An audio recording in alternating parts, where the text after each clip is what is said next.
I think the wide receiver perimeter blocking, you look at R.J. Sneed and Tyquan Thornton and Drew Estrada. I thought it was just another level that they were able to get to, and I think that it made all the difference, especially in the start of the second half. Those quarterback runs, the crack and load schemes, and so proud of them. I think it's been honestly a long time coming, and to execute that and in big moments when we needed it most. Really proud of them. It's really good to see. I think the defensive line and their pass rush and the energy that they brought and their ability to execute and have awareness. We talk about a four-man pass rush working as a unit. I had a quarterback trap, not four guys working as independent contractors, but someone pushing the A gap, someone containing off this edge, right, and using their partner as an aid in their own endeavor, I think was a huge step in the right direction. Still room for improvement there, but happy for the additions that we made to that area of our game. And then, I think on the sidelines, the energy that we brought, the energy that we were able to catch from our fans, I think it just makes a huge difference and just really shows how important that is to our team, and shows how big of a deal it is for us to create that on our own on the road here coming up this week. With that, I'll take any questions you guys got. Yeah, Dave, what kind of challenge is it? Didn't sound like. Anyway, what kind of challenge is it facing a hot Kansas State team on the road? Very well coached. I think offensive line are maulers, physical.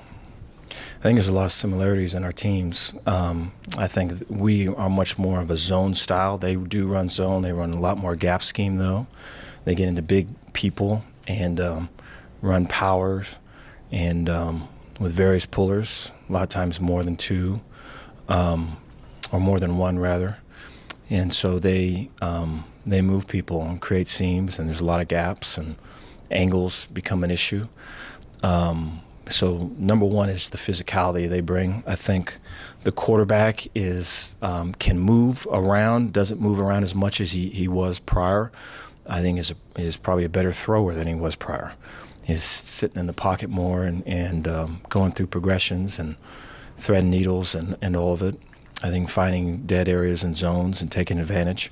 I think their running back and their receivers, they've got guys. Their leading receivers for their team are short, quick twitch, explosive, mismatches in space, and so the tighter you get to them, the more it's a one-on-one game, and the more it becomes who's the matchup on that guy, because it can be a mismatch, and they've got a receiver with really good length that's gives them value on special teams as well. That is someone that we have to be aware of for the deep ball. And so I think they're a complete team, and they're playing with a lot of belief. I think defensively, they made the switch to a 3-3-5, and so very similar style to Iowa State. And they're keeping throws in front of them, right? They're getting run-throughs with linebackers. I think D-line-wise, they're causing a lot of havoc, a lot of tackles for losses and sacks. And so it is going to be a big test for us. I feel what we've gone through before has given us the ability to pass this test, but it is certainly a test. Bryce Cherry, Waco Trib. Dave, the win the other day against Oklahoma really put y'all right in the mix for that potential Big 12 championship game. Obviously, you guys were thinking about tiebreaker scenarios if that came about. How much do you think about scenarios of that big picture stuff? Do you have a coach that's just working on, hey, this is what we got to do if this comes up? We'll talk about that going into a game. I think similar with, are we going to fake a punt? Are we going to go for a block? Are we going to sneak on sides or any of those things? And I think it goes into play that way. So there's kind of a time and a place for that. There's a fair amount of coaches that help with that. But I think, outside of that one particular meeting or, that circumstance come up in a game, we're just so focused on the task at hand. I think last week there's a fair amount of events that were getting in the way of, the event of the week. And so it's probably a little bit different than most. But I think for this week, just with the improvement that we can make not being at home and, for us to take the next step as a team, I think all the focus is on what we can control and, what we can execute. You focused a lot last week on the pass rush and needing that to be better. You kind of put it on your own shoulders in the press conference last Monday. To go into OU's game and to see that you guys, from the very first drive, got out there, got a lot of pressure on that quarterback, and even had them looking to go back to their other quarterback throughout that game. How well improved was that unit, and what are you looking forward to them as they move on into this week against Kansas State? I appreciate the question. I give all the credit really to our linemen and just their willingness to grow. I think the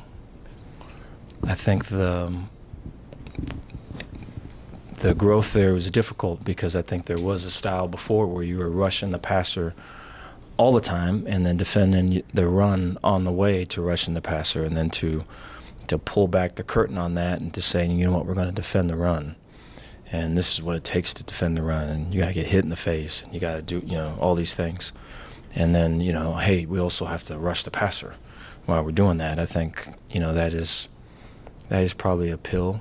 And so I think to be able to swallow that and to learn and grow from that, I think is a full-on credit to them. I think Dennis done a great job, motivating them. I think for us to continue to improve in that area is going to be not only true passing downs, but play-action pass. I think there wasn't a ton of that in this last game, and the times that we did get that, we still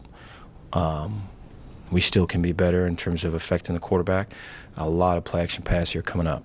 And so very similar to our offense again, and some of the play-action passes and the two-man routes and all of it, the beaters that come. And so we have to be able to play the run and transition to pass, and it's going to be a big emphasis this week. Jerry Hill, Baylor Bear Insider. Dave, Abram switching from linebacker, I know he'd played running back before, but has he been more than you expected, and have you seen him kind of develop into maybe that all-around back? He has continued to improve. I think, when I think of Abram, I think of, making that move in spring, and just, he would lower his shoulder and I think sometimes with the wide zone, sometimes it's not clean, the spaces in between the gaps. And so things are moving fast. D linemen are running to recapture a gap, or maybe there's an O-lineman that hasn't gained leverage that he needs, and so the edges look like they're cut off. And, there is an ability, a patience, and almost a willingness that, hey, I can get hit here, and I've got to be able to continue to press the ball to get the movement over the top to then force a one-step cut and vertical go. And a lot of times it's go into something that ain't clear, that's not clean. And I think there's guys that have a knack for doing that. Another way of saying that is that they're willing to run into a wall, I think there's other guys that it has to be clean. Like, where is the gap? So that's the gap. Is that going to get any bigger? It's all these things. And so I think with Abram, man, he can hit those walls. And, on the other end of it, he's delivering punishment and giving energy to our team on the sideline. And so that's been, his improvement in blocking and his improvement in receiving has only aided the ability. Whereas earlier in the year, some of the things that we were moving people in and out, I think on both sides. I think with Ebner, there's a lot of improvement on his end as well. That either guy could do either job, and it's a testament to both of them. Steve Cook, Sikkim Sports. Gary talked a lot during his presser after the game about wanting to run more. Are y'all planning on taking even more advantage of his running capability? Yeah, I appreciate that question. I think for Gary, you go back to our season and some of the just for our defense, some of the quarterbacks that we've struggled with, right, in not having a quarterback trap and letting quarterbacks out and converting on a third down or moving the ball on a called quarterback run, and we would come back and look at this particular quarterback did a great job of doing that versus us, and we got to get better, and here's all these things. But then we would go, Gary can do that as good or better, and then it became like, why isn't he? And I think I think the final piece to that was just trying to be perfect, trying to to be the thrower, number one, right, and not be the guy that's out of the pocket running and everything and using legs, but using arms and using minds. And then I think once there was once that was in a comfortable space, the ability to really weaponize the legs and be physical and deliver punishment and to be intentional about falling forward and taking guys forward with you, I think has been all the difference in this last game. And it really started, a week ago today in Monday's practice, just his finishing and his intentionality when the ball was in his hands. And I think, there is something about a ball carrier on offense finishing runs, right, of contacts being made here, but the ball continues to go there, right? And whether there's O-linemen getting involved or the sideline sees it, right? And there's something about that that's defining, that's really almost a signature. And, I think it's a testament to the identity of the team, and I think Gary's is signing his name. Dave, Terrell's been through a lot here, fought back from injuries, a real leader for the team. Can you maybe describe just kind of what he's meant to this program? Yeah, everything. I think, on the field, off the field, the sacrifices he's made, selfless leader. Terrell, is a physical and tough guy, but he feels a lot, and he's got a great heart, and I think things really matter to him. It's more than lip service with him, and I think his growth and maturity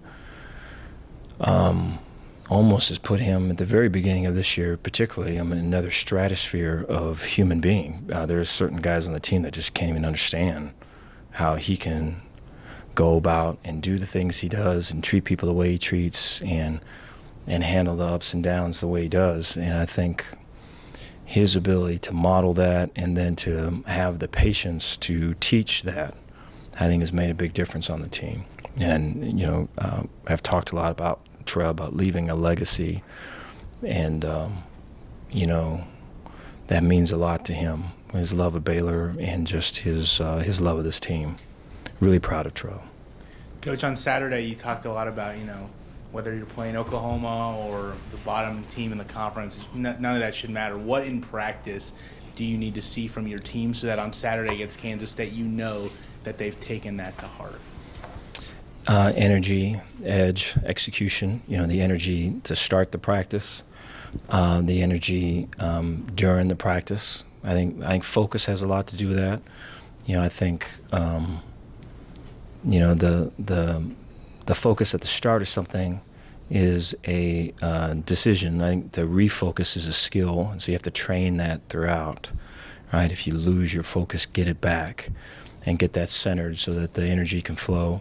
Edge throughout the week. And so, we have to be at our best. We're going to get everybody's best shot.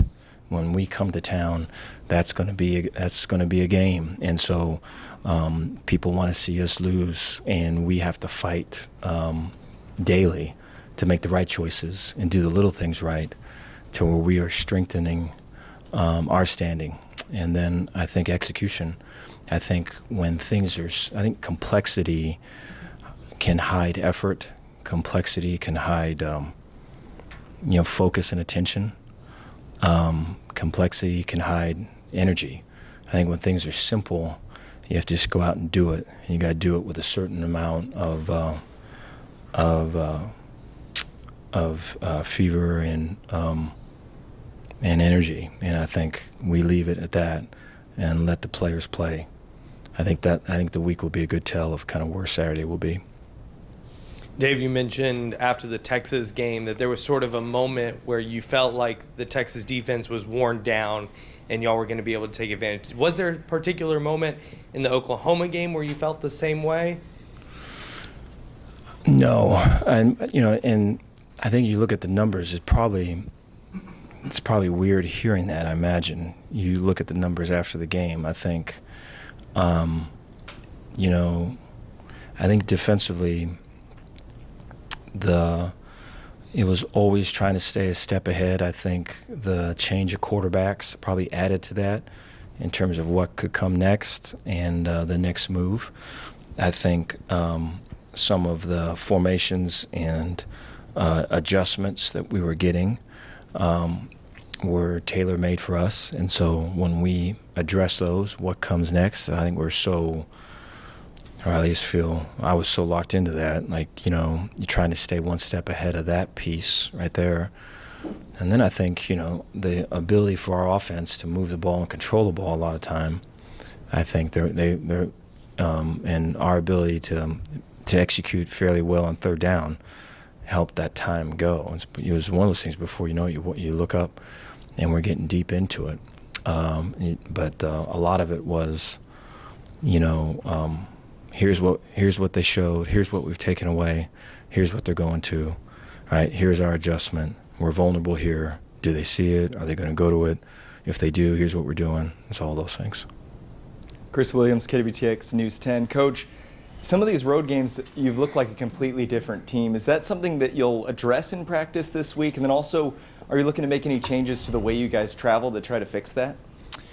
I appreciate the question. I think, I think energy is the big piece there. I think for one thing that we have tried to establish and have not been as successful as I'd like is that energy is not necessarily something that you catch; it's something that you create. I think when you catch it, it can be good. It can also not be good. If you walk into a room, people are at a job and they don't like their job, and all of a sudden you don't like it, and you just kind of catch that feeling. Or if it's a game and there's not a bunch of people cheering for you, or there's not kind of an electric current kind of praising your name, then all of a sudden I'm going to be down, right? And so I think for you to leave yourself open to either praise or criticism from the outside, I think is limiting. And so it is a fight to get it coming from the inside out. And I think practice-wise, one of the reasons why we don't play a ton of music during practice, and so that we create that on our own. I think the awareness of kind of where we've been, what we've done, where we can improve, and what this moment means, I think is huge in that respect. And I think being real intentional about the practices and how they add up to a successful Saturday is everything. And so really looking forward to addressing that. This will be the final question. Dave, Stephen Hawkins with the AP, and not to get back on the end of the game too much, I do want to ask, I know it got confusing when the fans and the students came on the field. Mm-hmm. It looked like on the TV play that Jerry didn't understand that you were trying to stop the clock. Mm-hmm. You talked about earlier that you do kind of prepare for things. So reviewing back and looking back, mm-hmm. is there anything you would have done differently about the way that game, the way it ended, and how you did the ending? And have you had a chance to talk to Lincoln yet? You said you hope to do that. Yeah, I think at the very end, I did not. If I would have anticipated our ref on the sideline working over the ball, I would have told him earlier what we were doing. I was going to go tell him what we're doing, and he had already worked over the ball. So I think I had to go somewhere on the field to kind of get it addressed. And then I have made a call to Lincoln, and I'm sure we'll talk soon. Probably gonna have to keep that between us. I know as good as that would be for you all to probably hear about that, but we'll probably have to keep that just us. But I think really just going back to that game, just proud of our players, proud of our coaches, proud of our fans. The excitement of the fans, and just so many pictures our players have shared of just them interacting and having fun, and just like this is going to be a moment they're going to remember for a long time. And our aim obviously is to create some more like that.